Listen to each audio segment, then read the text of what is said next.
Good afternoon, everyone. Welcome to SHTM TV. I'm your news reporter, Crystal. Corporate social responsibility is still a hot term to not only enterprises, customers, entire society, but also investors. Every day, there are many activities related to corporate social responsibility. Enterprises use corporate social responsibility as a tool to develop their reputation in the global market. Investors use corporate social responsibility as a main reason to consider in decisions of enterprises to invest responsibility.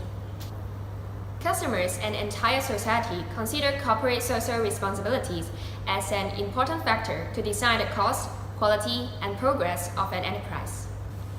In 2012, there were 9,278 tons of municipal solid waste disposed at landfills every day.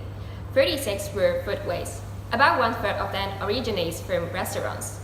According to Environmental Protection Department, the amount of disposal food waste from restaurants has been increasing, from 400 tons in 2002 to 1,033 tons in 2014.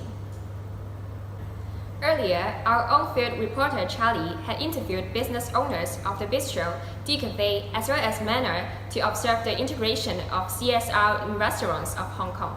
Charlie reports.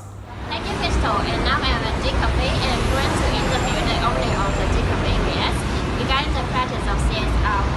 Hi PS, may I know your restaurant use for CSR policies? Basically, we don't practice CSR policy, but fundamentally, when I set up a cafe, we tend to have small batch production instead of mass production. So everything is come on serve and prepare after order. So it fundamentally minimizes the food waste in all sorts. So yeah. Oh, sounds interesting. Your restaurant have different practices from the other canteen. Sounds different. You can see the size of the cafe. We tend to provide small amount of people. We don't tend to do compared to other canteens. We are literally not canteen, which is like a small bistro or cafe. We target small batch of people. So every time customer have to wait 2-3 minutes or 5 minutes for their food. So this is a system I carry on for 3 years. Comparing to other canteen, you can just grab your food like grab and go, kind of like speed, really quick. That's why with this system, customer have to wait, but then we can literally provide them like slow food to create a more chill, more slow paced food, but better quality choice for them. Yeah, that makes a difference. Do you have any suggestions for other restaurants to do more CSR policies like this? Maybe I believe food waste. If you make something good, people won't waste it. If you mark up in a reasonable price with good quality, people won't waste your food. So that's what I have been trying to do here, my coffee and my food as well. So I try to work on the budget to make my food as good as possible under this budget. So I always check my garbage bin. If there's leftover and I see the customer, I remember who orders it, I'll ask what happened. So it's the constant feedback from the customer or also increase the quality for this practice. It can only happen in a small scale, cannot happen in a big scale. So that's why we can't take too much customer, but also advantage I can take care of everyone. For quality wise. Thank you.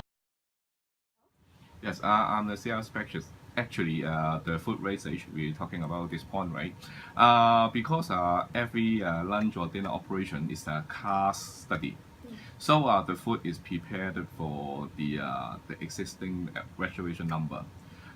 So far, if any guest no show or less than the reservation number, the food will be presented to our student after operation for the tasting.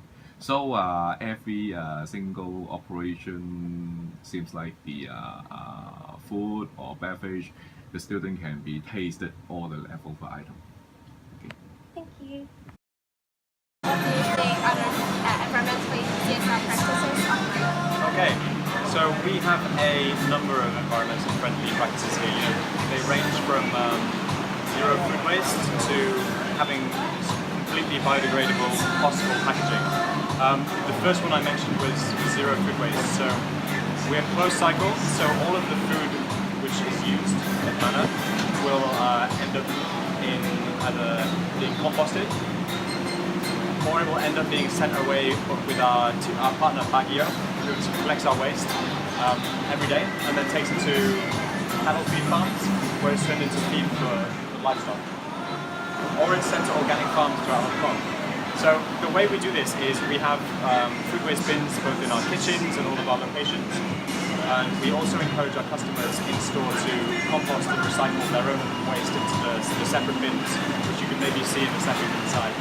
So every single manor you will find has these 6 bins for all the different types of recycling.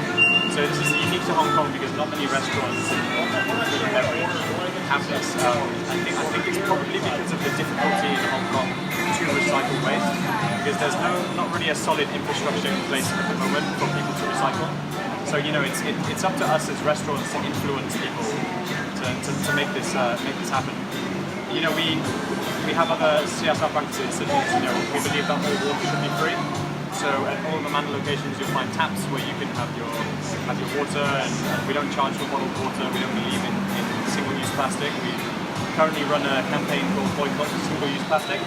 So it's for making people aware that the plastic that you use doesn't just disappear when you throw it in the garbage can. It'll end up in the ocean, it'll end up in landfills, and it takes 700 years for that to biodegrade. And as soon as that biodegrades, you've got small animals and fish eating this, and then we are eating the fish. So the plastic's getting into us, so it's all connected, and it's important that we nail it at the source and make sure that we can prevent this from happening. Thank you, Charlie. Now we have more insight on the CSR done in Hong Kong.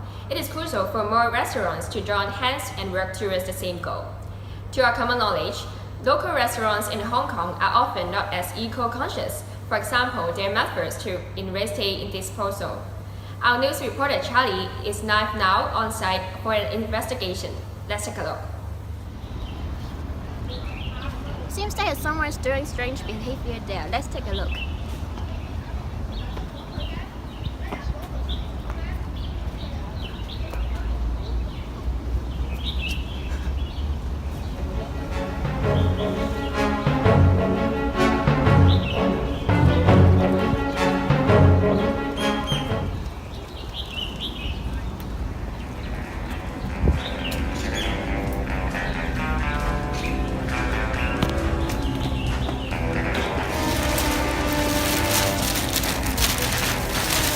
What he is throwing.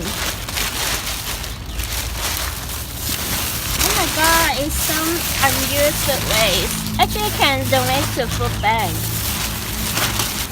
Many ingredients do not yet used. It's the man again. This time he is taking a bucket of water. I believe this time he is doing some illegal behavior. Let's catch him.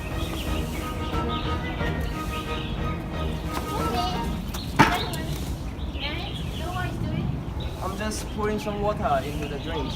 Nothing special. But do you know that this will cause the water pollution?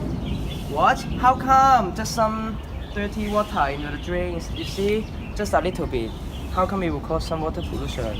淤塞嘅渠道就會為我哋帶嚟煩惱。Actually, the water can be handled in a proper way. Actually, I'm from the HTM and I'm going to do an episode about the unethical behavior. What? The interview with you, gentlemen. No! Give me a camera! No! 渠道暢通，有你幫手，梗會成功。I've also invited 2 professionals, Samantha and Forrest, to give some recommendations regarding environmental CSR practice that could be carried out by local restaurants.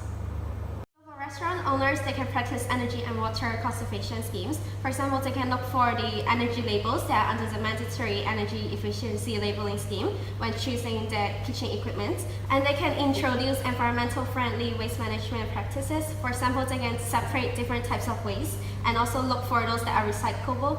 For example, we have glass, cardboard or paper, and also aluminium and cooking oil. They are also recyclable. So they can also implement socially and environmentally friendly marketing schemes. For example, they can minimize the use of leaflets or print advertisements and use marketing online instead. Well, are lucky to invite Ms. Forrest to talk about some environmental protection policy to other restaurants. Hi, Forrest. Hi. And no others, what recommendation would you like to give other restaurants? To other restaurants, I'll say there are a couple practices that Bistro does pretty well. And I think other restaurants can definitely borrow. I think Bistro does a lot of good stuff as well. Say, for instance, for guests who couldn't finish your food, we encourage them to pack it and have it to go. The to-go container we have is recyclable. We do have a paper bag that they can definitely recycle as well. And same thing apply for any wine bottles. We have those, they can be bottle bags that they can definitely reuse. There's a cute puppy. What else? I think also like for as far as operational practice, we have a pretty good rule, including style out the technicians, including us. We always turn off the lights, turn off all the power, and we follow the same protocols, so kind of being environmental friendly. I think suggestions for other restaurants can be as far as all the chemicals we use, as far as cleaning, regardless it's a fridge or coffee machine, or maybe a high-to-backup house, maybe can use more bio-friendly type of chemical, more organic, sustainable, versus just pure chemical. So I think that's a couple things I can think about. Thank you so much. Thanks, Charlie. Now we will pass the time to a professional analyst, Barbie.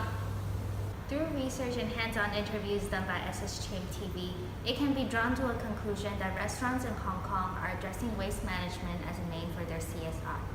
D Cafe mentions that unlike most canteens or big restaurants, they prepare the food and beverage items in small batches, promoting slow food, decreasing the total food waste. As for Mana, they have expanded to 3 vegetarian restaurants and together saves 2.5 tons of food scraps monthly to donate to Hong Kong's community organic farms. So far, since opening in 2012, Mana has saved over 100 tons of food waste and leftover. On an additional note, as the waste composite are clean vegetable scraps, it acts as fertile matter, aiding in growing organic vegetables. Several known coffee brands such as Starbucks and Pacific Coffee cut down on packaging waste through promotion of using your own cup, which is in coherence with the HK government's Go Cup campaign. Starbucks and Pacific Coffee cups, packaging, and garbage bags are made with biodegradable materials, and napkins are made from clean white paper left over from the production of cups and booklets. Mana, on the other hand, uses 100% biodegradable takeaway packaging despite it costing 200 times more than the average styrofoam containers. More and more restaurants are becoming socially more responsible, educating the employees on the food they provide and the eco-friendly practices. However, there is a question of whether these efforts are enough. These approaches would definitely drive up operating costs despite the long-term cost of operating cheaply.